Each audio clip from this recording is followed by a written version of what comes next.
Bonjour et bienvenue à ceux qui nous ont rejoints. Ce matin, on commence une nouvelle série qu'on a appelée « Versets à haute tension ». Ces passages de la Bible qu'on ne lit jamais à l'Église.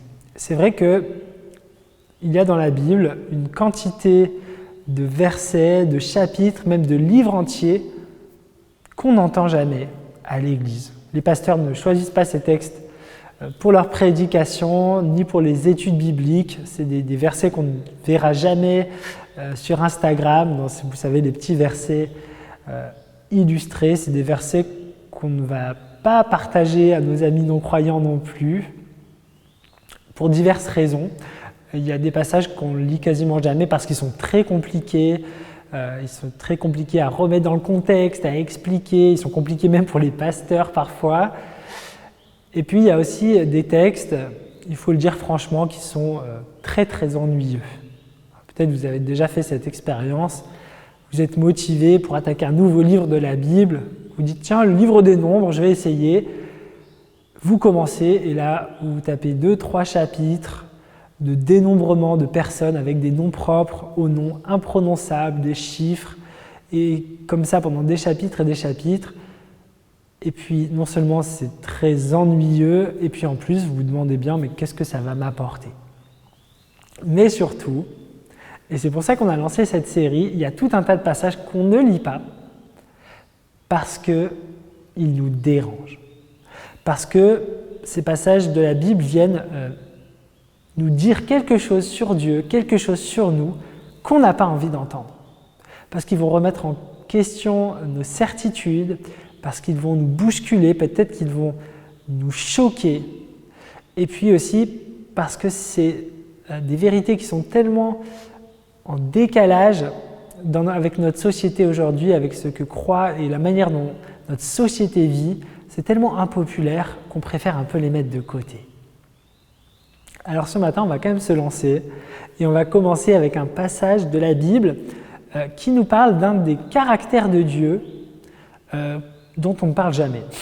Un caractère de Dieu qu'on aimerait bien oublier.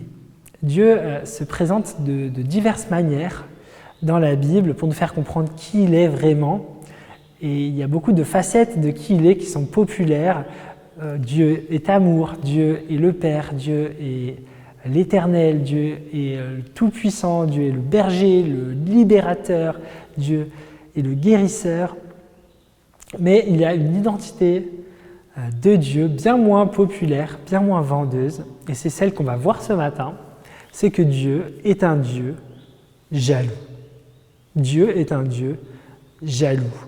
On le voit très bien quand on lit la Bible, mais on voit aussi que Dieu dit de lui-même qu'il est jaloux. À de nombreuses reprises, Dieu dit « Je suis un Dieu jaloux ». Alors je vais vous lire un de ces exemples, un de ces passages à haute tension qu'on lit au chapitre 34 du livre de l'Exode. C'est le moment où Moïse va recevoir pour la deuxième fois les tablettes de la loi. Et Dieu va lui adresser ces paroles.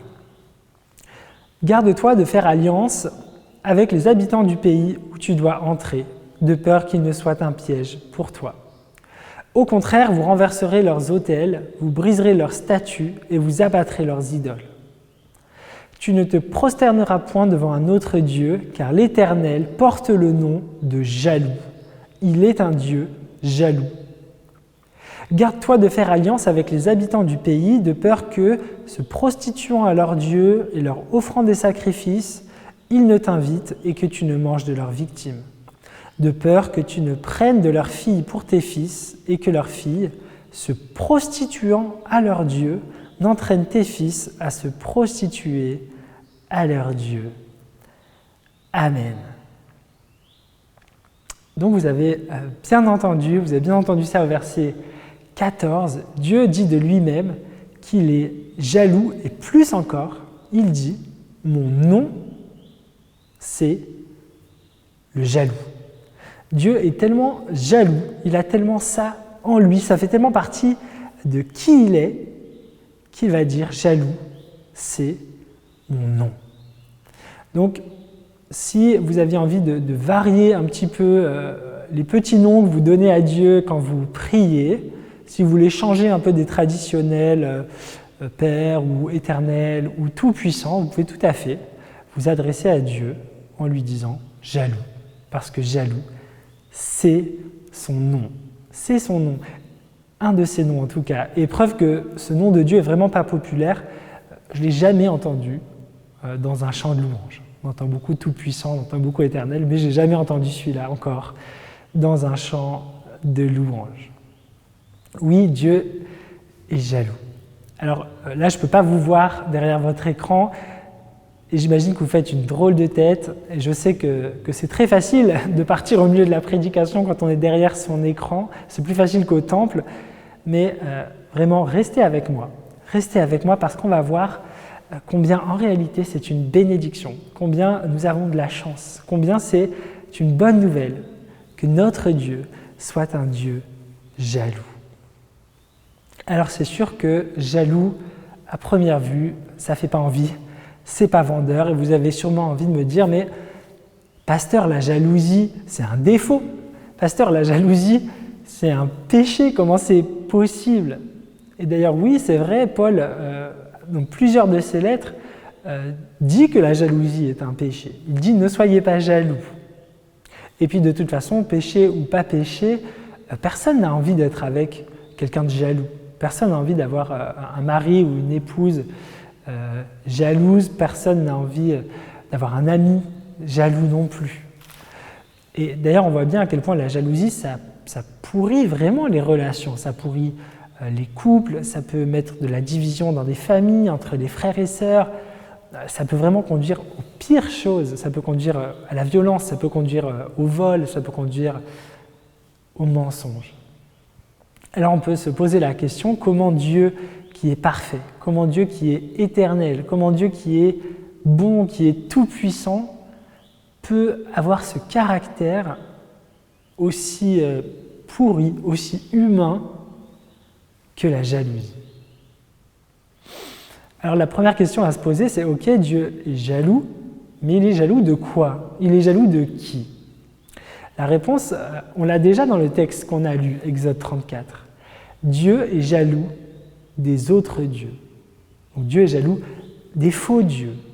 Il est jaloux de tout ce qui vient prendre la place qui est la sienne, de toutes les choses qu'on va adorer plutôt que lui, de toutes ces autorités à qui on va se soumettre plutôt qu'à lui, qu'on va servir plutôt que lui. Dieu est jaloux de tout ce qui veut prendre sa place.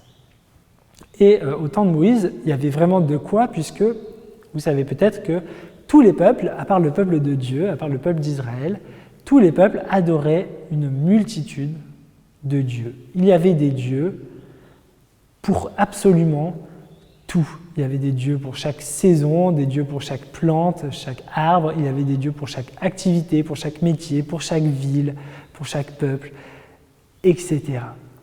Et du coup, la spiritualité de ces peuples, elle n'avait rien à voir avec celle du peuple de Dieu.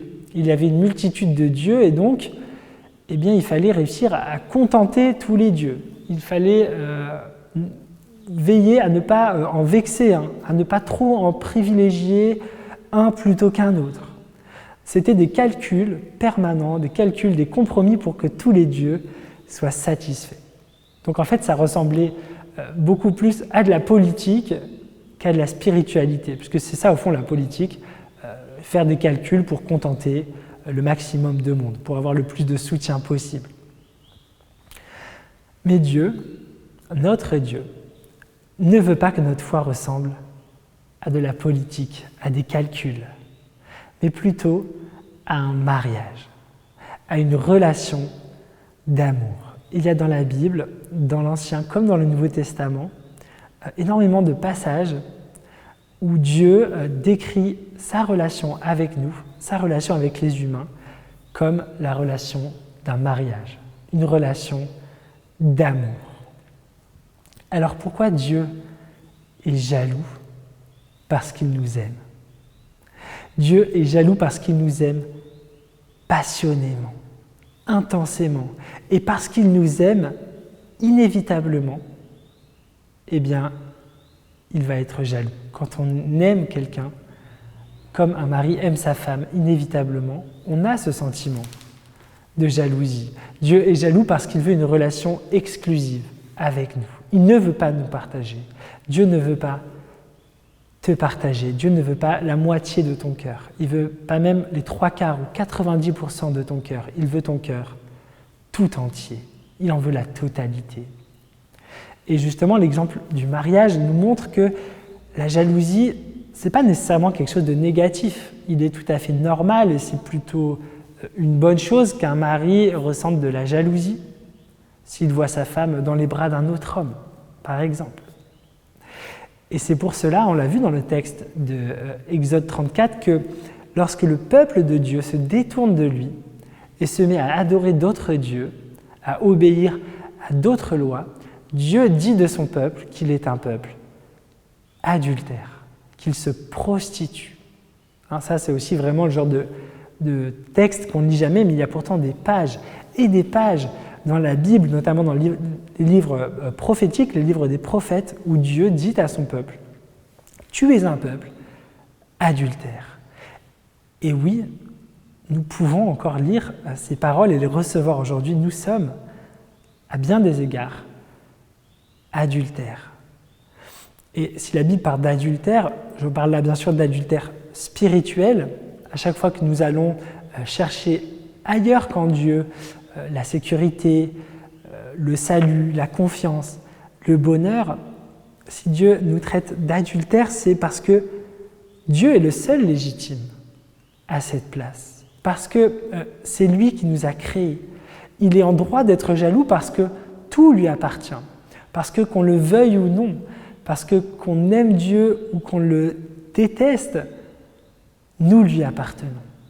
Nous lui appartenons comme un mari appartient à sa femme, comme une femme appartient à son mari. Alors peut-être que ça vous semble un peu dépassé tout ça. C'est vrai qu'aujourd'hui, le polythéisme n'existe plus, en tout cas plus officiellement. Je n'ai jamais vu personne qui allait adorer Osiris, Poséidon ou Odin. Mais pourtant, nous commettons tout un tas d'adultères spirituels, sans même nous en rendre compte, sans même le savoir. On va au culte le dimanche et le lundi pour s'assurer de notre avenir, on va consulter l'horoscope. Et puis on va croire que notre trait de caractère, notre personnalité est déterminée par notre signe astrologique. On va mettre notre confiance dans un porte-bonheur, dans un fétiche pour notre sécurité. Et puis on va quand même éviter de passer sous une échelle, au cas où. Et puis on va toucher du bois. On va peut-être essayer aussi la petite recette de sorcellerie pour obtenir ce dont on a besoin, parce qu'on nous l'a dit, tu verras, ça marche. On va aussi laisser des dictons, des croyances populaires, des idéologies façonner notre façon de voir le monde, façonner aussi nos actes. Il y a 1000 façons de laisser des choses ou des personnes prendre la place de Dieu. Mais surtout, les idoles, les faux dieux que nous adorons, la plupart du temps, sans même nous en rendre compte, ils sont dans notre cœur. Ils sont dans notre cœur. Et c'est ce qui est extrêmement compliqué, c'est que les idoles, les faux dieux, contrairement à ce qu'on pourrait penser, ce sont quasiment toujours, à la base, des bonnes choses. Les choses qui deviennent des idoles, ce ne sont pas à la base des mauvaises choses. Prenons l'exemple d'une des idoles, d'un des faux dieux, peut-être les plus puissants et les plus destructeurs de notre monde, l'argent. L'argent est une bonne chose. L'argent est une bonne chose, c'est un merveilleux outil pour échanger, et puis c'est une bonne chose d'en avoir pour vivre. Mais lorsque l'argent va prendre trop de place dans mon cœur, quand c'est l'argent qui va guider tous mes choix, quand c'est pour l'argent que je vais faire tous les sacrifices, quand je veux mettre toute ma confiance dans mon argent pour mon présent, mon futur, pour mon bonheur, pour mon malheur, alors l'argent, ce ne sera plus juste de l'argent. Ce sera devenu une idole. un faux Dieu. Et alors je suis en plein adultère spirituel. Alors Dieu est nécessairement jaloux. Vous voyez, potentiellement toutes les choses, en particulier les bonnes choses, peuvent devenir des idoles. Notre travail, notre réussite, notre réputation, nos loisirs aussi peuvent devenir des idoles. Mais aussi des personnes, aussi nos parents, aussi nos conjoints, aussi nos enfants, à partir du moment où ils deviennent le seul but de notre vie, à partir du moment où ils deviennent ultimes. Et Jésus l'a dit clairement, c'est un autre exemple de verset à haute tension, de verset qu'on n'aime pas entendre, qu'on n'aime pas prêcher. Jésus dit, vous devez m'aimer plus que vos parents et que vos enfants. Vous devez m'aimer davantage. Alors ça, c'est des passages qui choquent et c'est des passages qui semblent... C'est des commandements impossibles, mais vous comprenez bien que Jésus ne dit pas qu'il faut moins aimer sa famille. Au contraire, je pense que Dieu nous appelle à aimer notre famille du mieux qu'on peut, de toujours les aimer plus et mieux, mais il ne nous dit pas de moins les aimer, il nous dit simplement de lui l'aimer plus, que lui ait la première place dans notre cœur. On peut trouver ça choquant, et c'est vrai que ce n'est pas du tout quelque chose de populaire ni de vendeur de dire que Dieu veut l'exclusivité. On trouve ça choquant que Jésus dise qu'il est le seul chemin, qu'il est la seule vérité, qu'il est la vie, que le salut se trouve en lui seul et en personne d'autre. On n'ose pas trop le dire, on n'ose pas trop le croire parce que ça paraît intolérant, parce que ça paraît étroit d'esprit, parce que ça paraît prétentieux. On ne l'assume pas trop parce que le monde nous enseigne le contraire, le monde nous enseigne que tout se vaut, qu'il n'y a pas de vérité absolue, que chacun peut faire les choix qu'il veut, tant qu'il ne fait pas de mal aux autres. Mais je pose la question, pourquoi est-ce qu'on peut trouver ça trop extrême, que Dieu veuille l'exclusivité, qu'il veuille notre amour sans partage, alors que c'est exactement les attentes que nous avons pour notre mari ou pour notre femme. Je n'ai pas envie de partager ma femme avec quelqu'un d'autre parce que je l'aime. Eh bien, Dieu non plus ne veut pas nous partager. Il est jaloux d'une bonne jalousie, d'une juste jalousie. Je vous disais tout à l'heure que c'est une chose merveilleuse que Dieu soit un Dieu jaloux. Et je vais vous donner un dernier exemple, toujours avec l'image du mariage. Imaginez que votre époux, votre épouse vous surprenne dans les bras de quelqu'un d'autre. Il vous surprend dans les bras de quelqu'un d'autre, mais ça ne lui fait ni chaud ni froid. Aucune réaction, aucun sentiment, rien à faire. Indifférence totale. Alors si ça arrive, c'est que votre couple a des problèmes, à bien des égards, mais surtout ça pose la question, est-ce qu'on aurait envie d'un conjoint comme ça, d'un conjoint qui n'en a rien à faire, qu'on aille ailleurs? Et la conclusion qu'on tirerait, et on aura raison, c'est de dire « tu ne m'aimes pas ». C'est pourquoi en vérité, nous voulons un Dieu jaloux, parce que nous voulons un Dieu d'amour, nous voulons un Dieu qui nous aime vraiment. Vous voyez, la jalousie est l'expression de l'amour de Dieu parce que son cœur est brisé lorsque nous allons loin de lui. Son cœur est brisé lorsque nous choisissons quelqu'un, quelque chose d'autre à sa place. Dieu est jaloux, mais pourtant Dieu reste Dieu. C'est-à-dire que l'on soit proche ou loin de lui, qu'on l'aime ou qu'on le déteste, quoi qu'on fasse, lui n'en tirera aucun bénéfice ou aucun inconvénient.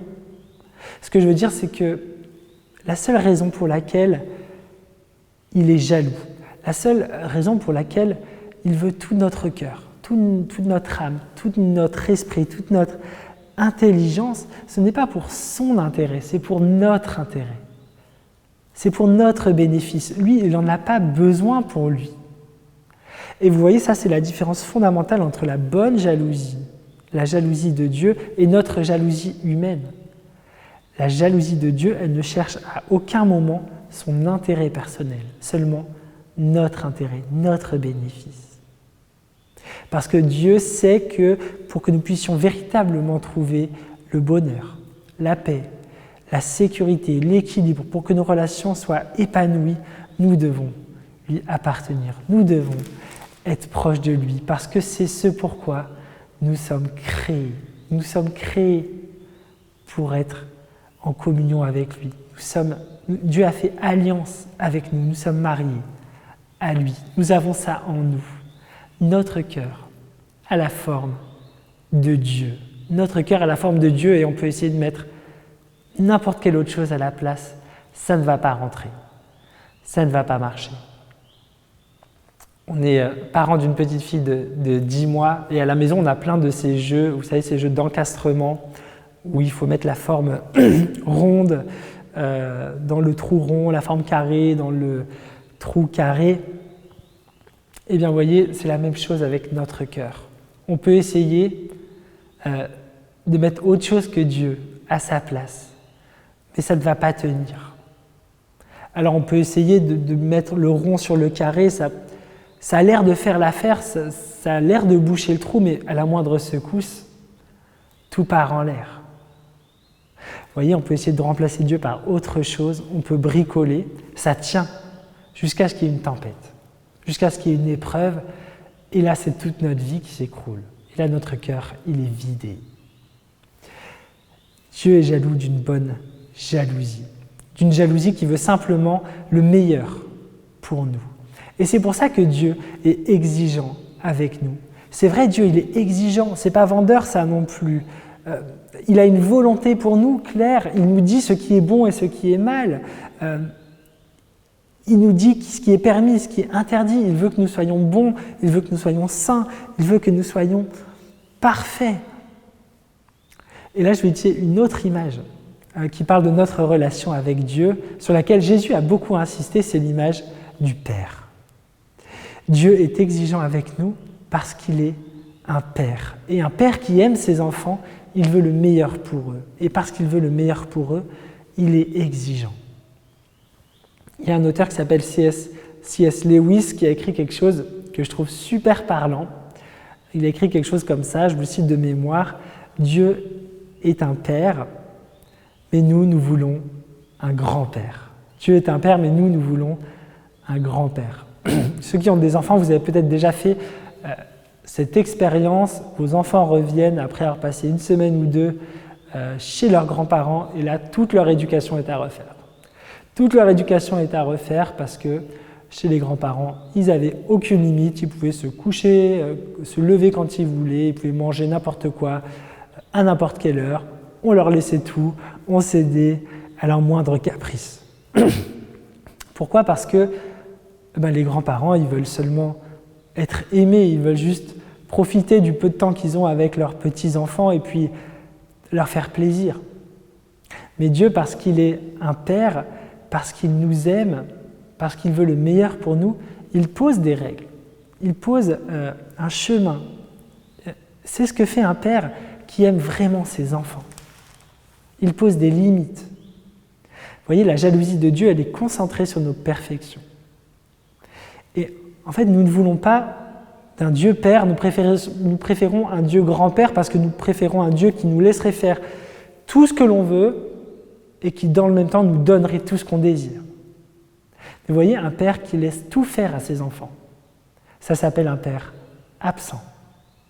C'est un père qui a démissionné de son rôle de père. Et puis, imaginez juste une seconde, si vous donnez tout ce que désire un enfant, si vous lui donnez absolument tout ce qu'il désire, qu'il ait 8 ans ou 15 ans, son espérance de vie, c'est 2 jours, pas plus. Quelques heures peut-être. Dieu est un Père, et parce qu'il est un Père qui nous aime vraiment, qui nous aime jalousement, parce que notre bonheur et notre épanouissement ne se trouvent qu'en faisant sa volonté, il est exigeant avec nous. Alors nous pouvons vraiment louer Dieu pour sa jalousie. C'est vraiment une prière qu'on peut faire, remercier Dieu pour sa jalousie, parce que c'est une prière qui nous fait réaliser combien Dieu nous aime et comment Dieu nous aime, avec quelle passion nous sommes aimés. Mais alors je ne souhaite pas que vous repartiez en vous disant que en fait c'est une bonne chose la jalousie, Je ne suis pas en train de remettre en question ce qu'enseigne Paul aux Galates ou aux Corinthiens, par exemple. Alors, il y a bien une jalousie qui est raisonnable quand elle est juste, quand elle est équilibrée au sein d'un mariage, dans le couple, mais il faut bien avouer que la plupart du temps, notre jalousie humaine, elle est bien différente de la jalousie de Dieu. Elle est bien différente parce que notre jalousie humaine, elle est motivée non pas par un amour désintéressé, mais par un amour pour soi-même. Notre jalousie, elle est motivée par la convoitise, l'envie de posséder quelque chose ou quelqu'un qui n'est pas à nous.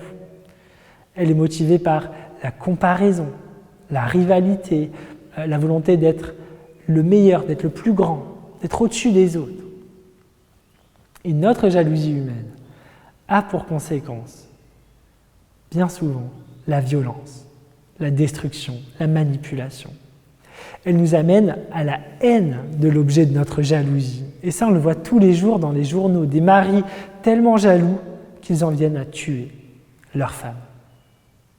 D'ailleurs, le premier meurtre dans l'histoire de la Bible, le premier meurtre de l'histoire de l'humanité, c'est pour une histoire de jalousie. Caïn tue Abel parce qu'il est jaloux.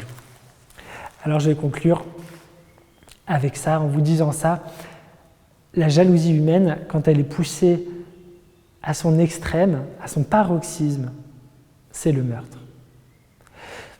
Tandis que la jalousie de Dieu, lorsqu'elle est à son paroxysme, c'est Dieu qui meurt pour nous. Oui, Dieu a tant aimé le monde qu'il a donné sa vie pour nous. Dieu nous a aimés avec tellement de passion. Dieu avait tellement le cœur brisé que nous soyons loin de lui, que pour que plus rien ne nous sépare de lui, il a pris lui-même tout ce qui nous éloignait de lui. Notre péché, il a fait mourir avec son Fils sur la croix. Oui, Dieu a tant été jaloux qu'il a donné son Fils unique afin que quiconque croit en lui ne périsse pas, mais qu'il ait la vie éternelle. Amen.